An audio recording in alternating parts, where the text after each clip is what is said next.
Capítulo 1. Teorias do passado de mudança polar. Teorias mais antigas.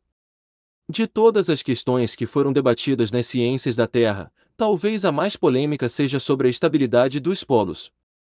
Esta questão tem atormentado a ciência há cerca de 100 anos.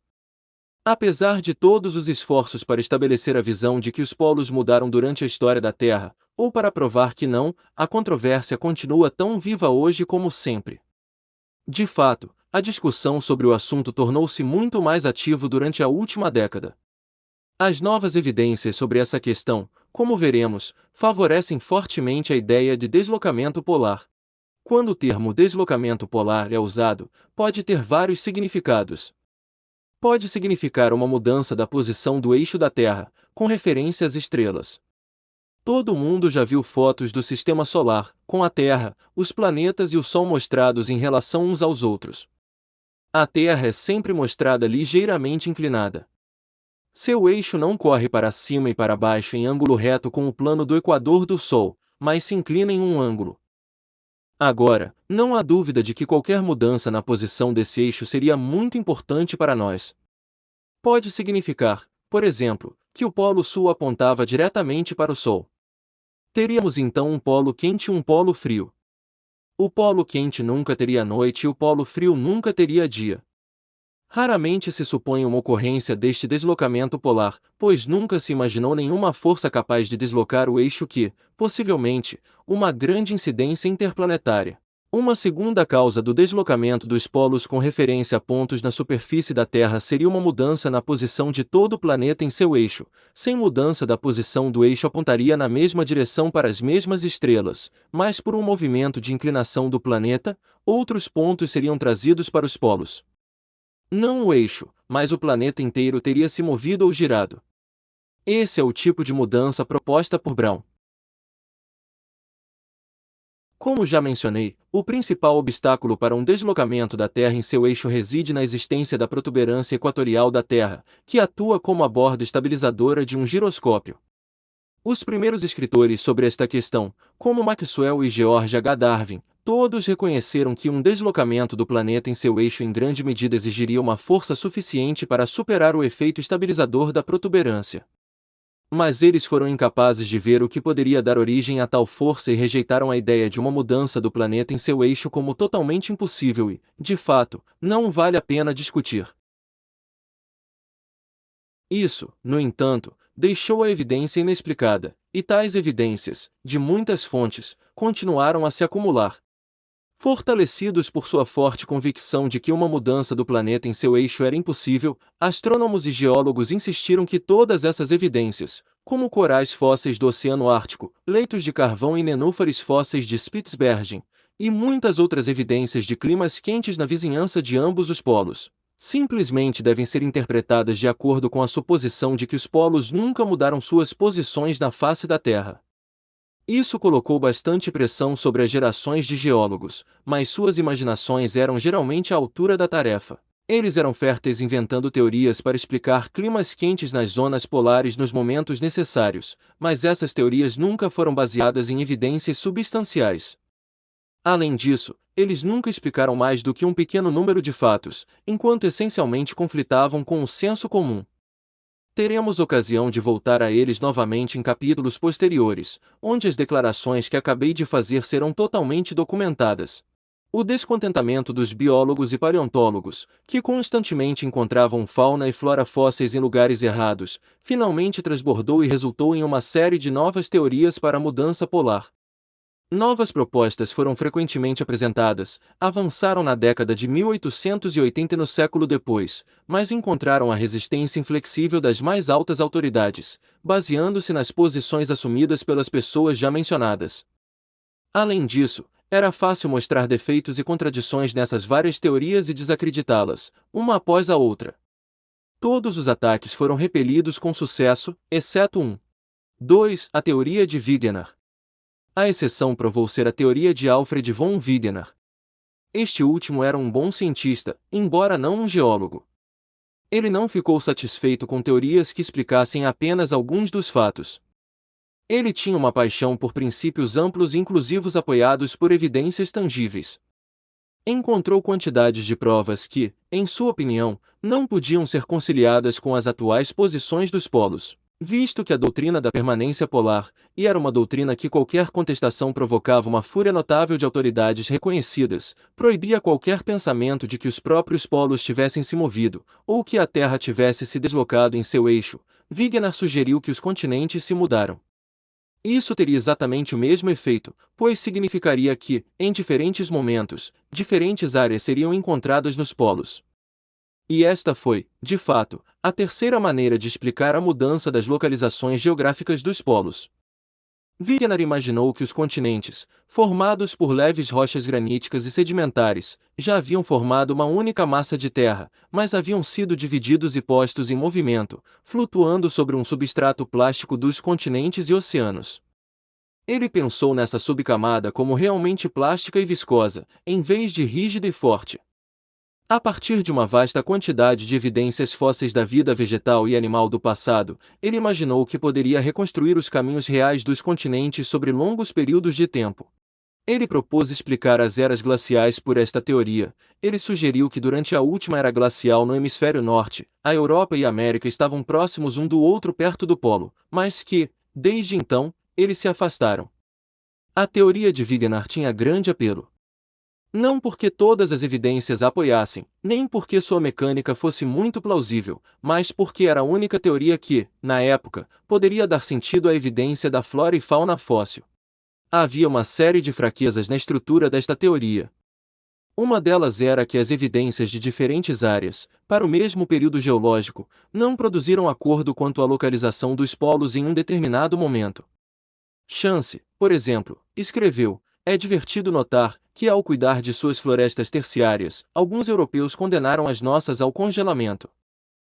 Wegener reconheceu a gravidade dessa dificuldade.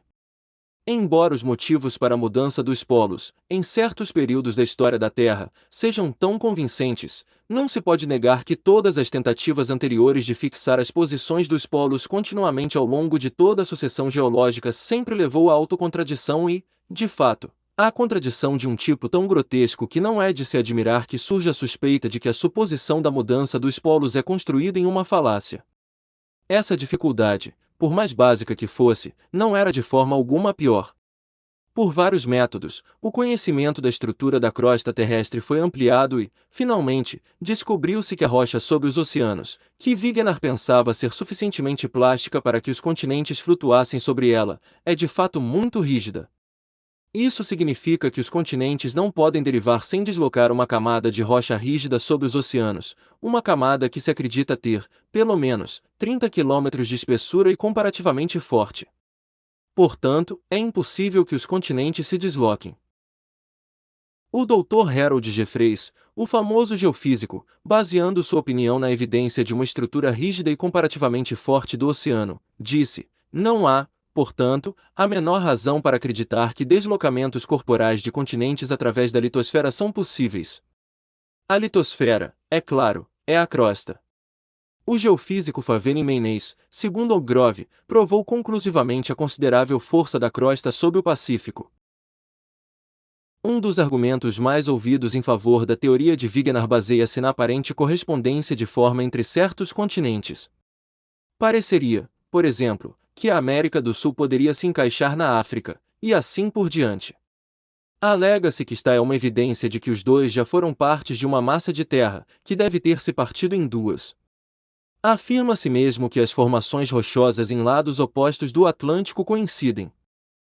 No entanto, há alguns anos, que Caster e J.C. Mendes, dois geólogos que desejavam provar essa teoria, passaram muito tempo na América do Sul e viajaram cerca de 40 mil quilômetros realizando investigações de campo para comparar em detalhes as formações rochosas da América do Sul com as da África. A conclusão deles foi que as formações rochosas não provavam a teoria. Nem, no entanto, as evidências que eles encontraram refutam. Eles acrescentaram: só o tempo e mais fatos podem resolver a questão. O professor Walter Boucher, ex-presidente da Geological Society of America, também respondeu a esse ponto específico. Ele publicou um mapa mostrando os Estados Unidos como seriam se fossem inundados até 300 metros acima do atual, O mapa mostra que os lados leste e oeste do mar interior resultantes correspondem. Assim, se o mar estivesse lá agora, pareceria que as duas partes da América do Norte se afastaram e a explicação nativa de tais características paralelas ou correspondentes seria sugerida em um capítulo posterior. Outra objeção à teoria de Wegener é que ela assume que os fundos do mar são planícies lisas. Essa suposição é necessária para a teoria, pois de outra forma os continentes não poderiam derivar sobre as bacias oceânicas. Como resultado do trabalho gráfico oceano dos últimos anos, descobriu-se, ao contrário disso, que existem cadeias de montanhas no fundo de todos os oceanos, e que algumas dessas cadeias são comparáveis em tamanho às maiores cadeias de montanhas em terra. Além disso, várias centenas de montanhas vulcânicas foram descobertas espalhadas isoladamente pelo fundo do oceano, muitas delas aparentemente bem antigas. A teoria de Wegener envolvia o corolário de que, como os continentes haviam se deslocado muito lentamente pelos fundos oceânicos lisos, esses fundos haviam acumulado sedimentos em grandes espessuras. Pensava-se que este sedimento deveria fornecer um registro ininterrupto para todo o período de tempo geológico desde a formação dos oceanos. A maior surpresa da exploração oceanográfica recente, no entanto, foi a descoberta de que essa suposta camada de sedimento é inexistente. A camada de sedimentos no fundo do oceano é irregular, em alguns lugares apenas alguns metros ou alguns centímetros de espessura, e raramente é de grande espessura. A questão dos sedimentos submarinos será discutida mais detalhadamente em capítulos posteriores. Outra contradição surpreendente com a teoria de Wegener é apresentada por dados recentes que mudaram drasticamente nossas ideias anteriores sobre a data da última era glacial na América do Norte. Aprendemos, através da nova técnica de datação por radiocarbono, que esta era glacial terminou há apenas 10.000 anos.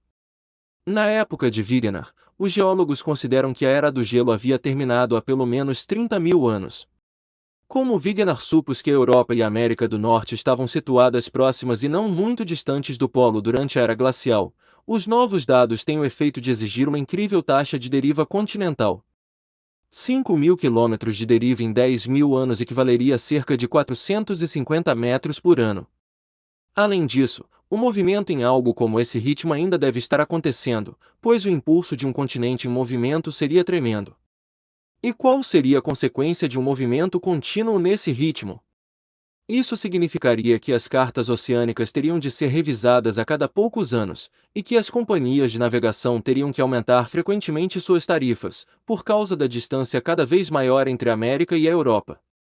Para encerrar o caso, Gutenberg mostrou que as várias forças das quais Wegener dependia para mover os continentes são inexistentes ou insuficientes, enquanto outro geofísico, Lambert, afirmou que eles representam apenas 1/1000º do que seria necessário. É interessante notar que, apesar do caráter bastante avassalador dessas objeções, ainda são feitas tentativas de reabilitar e resgatar a teoria de Wegener. Dali tenta, há alguns anos, encontrar uma melhor fonte de energia para movimentar os continentes. Hans inteligentemente sugeriu que os efeitos centrífugos das calotas polares podem ter movido os continentes. Um geógrafo de plantas soviético contemporâneo, embora reconhecendo as objeções, não obstante comentou sobre a teoria de Wegener de que ela, no entanto, constitui a única hipótese de trabalho plausível sobre a qual o geógrafo histórico da planta pode basear suas conclusões. Ainda em 1950, a Associação Britânica para o Avanço da Ciência dividiu-se igualmente, por votação, a favor e contra a teoria de Wegener. Esse interesse contínuo por uma teoria que contém tantas e tão sérias dificuldades é uma confirmação eloquente da insistente pressão da evidência em favor das mudanças polares. Parece claro que a única razão para a contínua relutância em aceitar mudanças polares é a ausência de um mecanismo aceitável para explicá-las. A teoria de Wegener, apesar de seu apelo, nunca foi geralmente aceita pelos cientistas, que permaneceram, como um corpo, até muito recentemente, contrários a qualquer sugestão de mudanças polares. Devemos considerar brevemente os resultados desse impasse.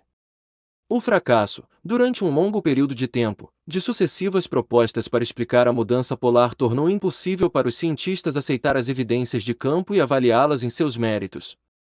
Sem uma teoria aceitável para explicar as mudanças nas posições dos polos, era natural que tais mudanças fossem consideradas impossíveis. A cada falha sucessiva de uma teoria proposta, a doutrina reinante da fixidez dos polos foram reforçados. Com o passar do tempo, essa doutrina tornou-se profundamente arraigada, de modo que tudo o que era necessário para ser rotulado de excêntrico era sugerir a possibilidade de mudanças polares. Houve duas consequências principais dessa entronização da doutrina. Em primeiro lugar, as evidências acumuladas por aqueles que foram levados a atacá-lo foram discretamente deixadas de lado. Uma parte da evidência foi engenhosamente explicada, a maior parte foi simplesmente ignorada. Os volumes que o continham ficavam nas prateleiras de trás, ou mesmo nos depósitos das bibliotecas, acumulando poeira. Há vários anos tenho estado ocupado tirando a poeira e mais poeira desses livros velhos, retirando os esqueletos dos armários e encontrando muitas evidências autênticas e incontestáveis de que as mudanças nas localizações geográficas dos polos ocorreram em intervalos comparativamente curtos durante, pelo menos, a maior parte da história da Terra.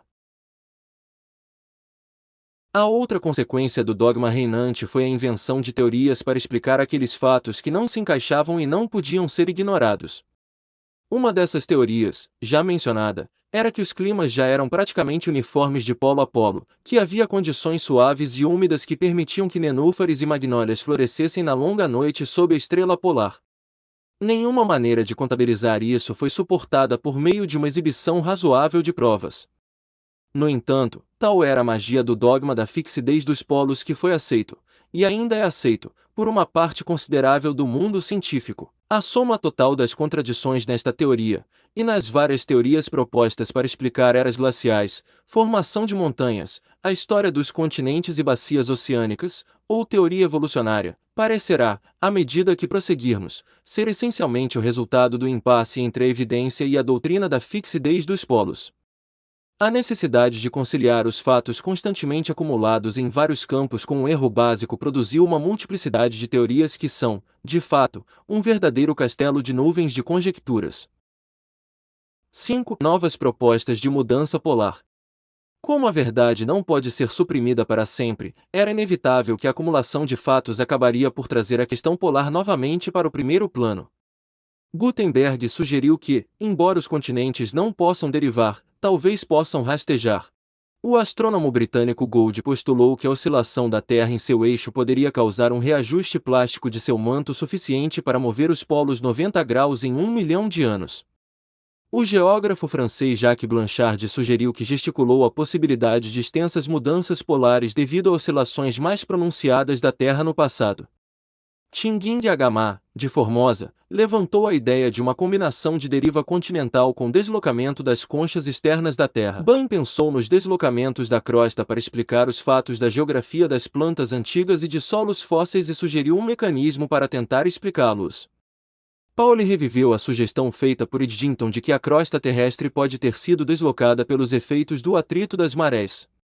Kelly da Chile, em um trabalho provocativo sobre geologia de colisão intitulado Target ARF, Alvo da Terra, ofereceram a hipótese de deslocamentos da crosta terrestre como resultado de colisões com planetoides. A contribuição recente mais importante para a controvérsia certamente foi a evidência produzida por geofísicos investigando o magnetismo terrestre. Esta nova evidência é tão impressionante que provocou uma inversão de opinião em altos bairros geológicos sobre a questão da permanência dos polos. Um dos principais especialistas neste campo, Dr. J. W. Graham, comentou recentemente: nos últimos 2 anos, surgiram vários artigos sérios que tratam do assunto das peregrinações polares, o que significa um deslocamento das características geográficas da superfície da Terra em relação ao eixo de rotação. Tratamentos geofísicos clássicos do tipo iniciado por Sir George H. Darwin no início deste século foram reexaminados à luz de nosso conhecimento mais recente da Terra e suas propriedades, e chegou-se à conclusão de que, enquanto a peregrinação polar era anteriormente considerada impossível, agora parece para alguns, pelo menos, inevitável. Esses reexames foram inspirados por deduções baseadas nos estudos de magnetismo da rocha dos últimos anos. Em 1954, os resultados de um desses estudos foram publicados pelos cientistas britânicos Clegg, Almond e Stubbs. Eles encontraram evidências impressionantes de direções alternadas do campo magnético da Terra em períodos passados e concluíram. Finalmente, parece, portanto, que a explicação mais provável da direção horizontal observada de magnetização dos sedimentos estudados é que toda a massa de terra que agora constitui a Inglaterra tem girado no sentido horário por 34 graus em relação ao eixo geográfico da Terra. Se tal rotação da Inglaterra ocorresse, poderia ter sido um movimento local de apenas uma parte da crosta terrestre ou, alternativamente, um manto da Terra poderia ter se movido como um todo rígido em relação à geografia dos polos. A primeira hipótese considera a rotação como um movimento puramente local ou como parte de uma deriva de grandes massas continentais. A segunda reduziria o deslocamento dos polos como um mecanismo operativo. Muitas especulações a respeito das mudanças polares estão sendo apresentadas atualmente. Assim, nos últimos meses, cientistas soviéticos escrevendo para o jornal Red Star explicaram que o Polo Norte estaria situado a 55 graus norte de latitude há 60 milhões de anos, e no Pacífico a sudoeste do sul da Califórnia há 300 milhões de anos. Munk e Revelle sugeriram que o Polo Sul já esteve sobre a África. Desnecessário dizer que nenhum desses conceitos foi apresentado sem evidências. A evidência está convergindo de muitas direções, com o efeito da confluência de muitos rios em uma poderosa torrente. O resumo das evidências é o assunto dos capítulos seguintes.